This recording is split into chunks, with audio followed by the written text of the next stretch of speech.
Hello ma'am, khurumjari ay video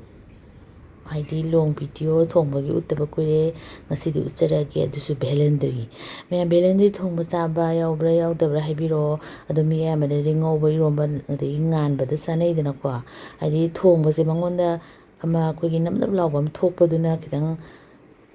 chanade ba mi je ado aine namnam lawbado yauhandana thongaki am hauna ado chadabe yaurati egi khothong sidang tang yenga chabiyo yam hawne sobidi sumaina makak sabiyo koi tangkai tathokpi gano bako magi namnam lawbado thoktana ba adagi Velendri di mapung ngai de suloi soinei dena ko mapung ngai pasana soire aduga ei pukham amada pasana sandu e haidi magi isingi sarukse yari ge chup sanna ba natradi magi nang lawbado yamna thokan bane ba koi ananba thongbai type ta ananba ina manam leidana ko ado maina ado madi egi ngasi khothong side koi magi ananba gi sarukto thoktana kharadi thokani ko adusu yam thokta bide hauna thongake ma'am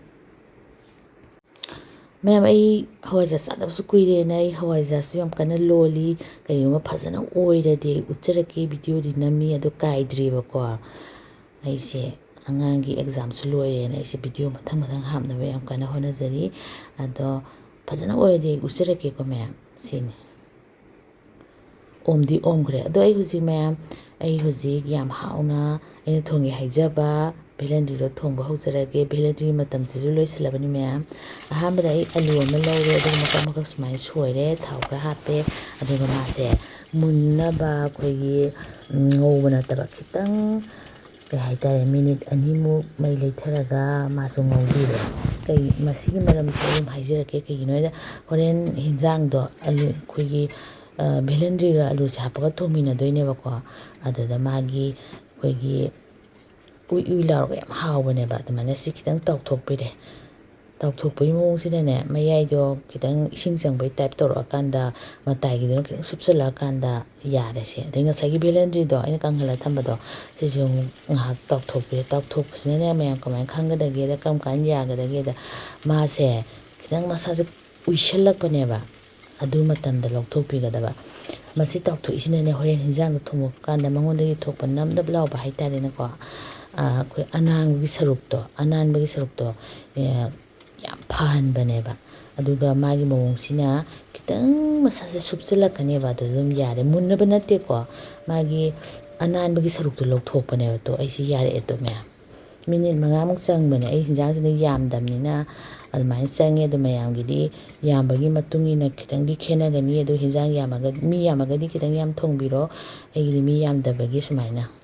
kitang lawre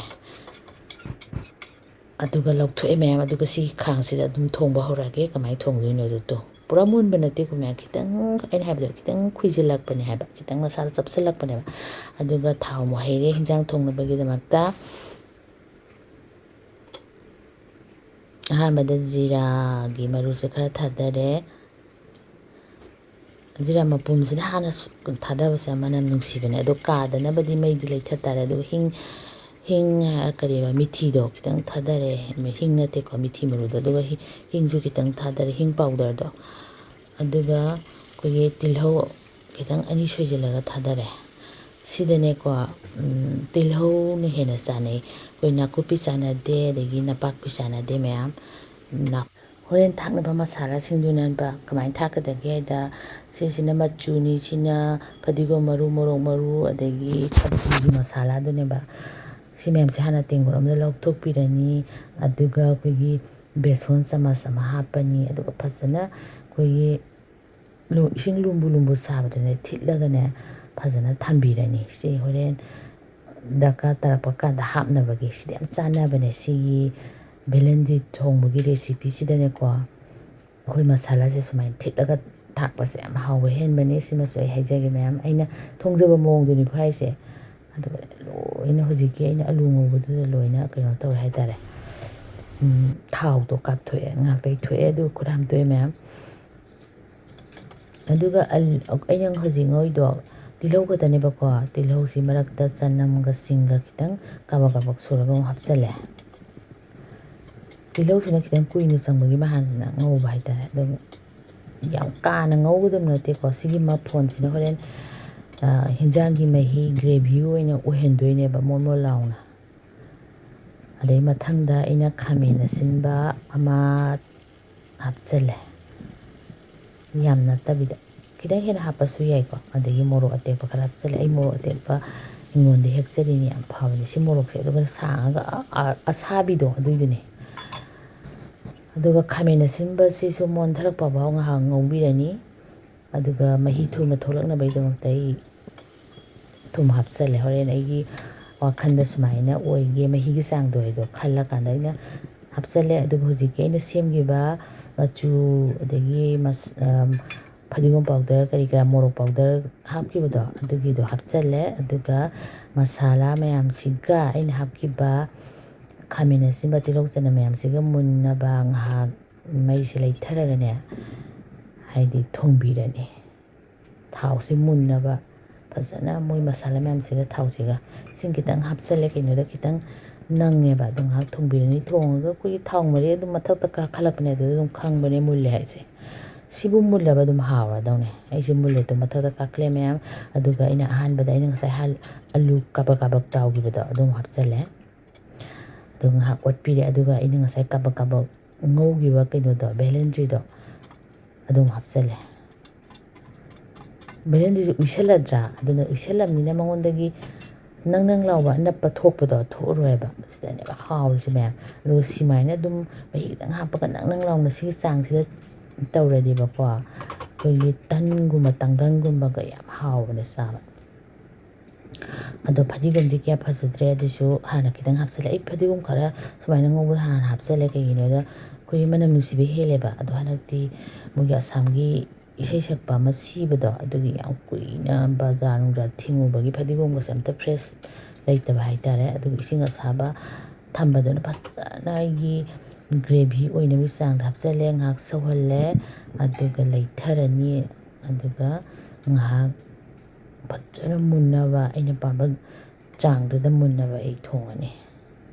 ai hujik di mahi si yamidina ado mahi di khara nangsan hangige aduga puradi nanghalaroi angang sadawbanina ado khomjallage aduga thongage aduga phajana masakto ulage mayam aina haipet hangdo ngasai yengda mahi si yare yengbido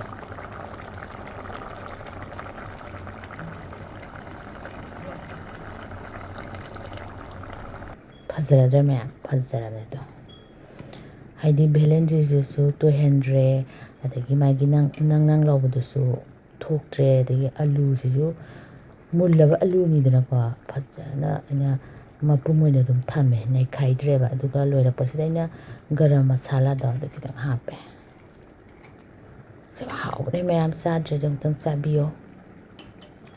ado velendri se kangsoi su hawbane mayam noma kangsoi thongbugi style ulo haidi velendri loi dringai sida ai ucharake aduga loisalnaba ai masakti phajadra fadigom kra hapchale mayam fadigom leidi kitang hapke tawne adune ai hojikan bazar thingbugi yam sathiri habido hangda ngairi aduna chatri haba ta haitare bazar se nak Sunday market su salhaudre moyi jobengar singer do phawbado sibagi yam awaba phungdok haitare dukan gan tangde asmem yam tin phajaramni yo aduga mayam ai khomjalaga thamage inghalage engha aduga yengminarasi mayam ingaba matung mini manga mung le matung da yong mahi si nangjalle adagi magi hinjangi masakse kidang change tawdra uisalakpagi nangjale to mayam hawdo manbra so haibiro ado ainadi hawtradi ai mayam ucharoi yam hawbane mayam ai khutong tong thongbiyo aduga aina bawlomda khara lawthwe so mayam du unabani ko bawlda lawthoga khogi mahi mawongse unabane aduga aigi ngasi kaigi hinjang tawge habdesu ucharake aduga chadoise ai isanupi ani ne ai khan aigane akhoi humkhatane ai husband di thabay silena lunch laktre ma office ki canteen da dum charani aduga nghalega mu lokthokpa kade on pura nange aduga ai ngasi thijari chakluksina aigi tare ngasi ai husband gi natre ma da chagre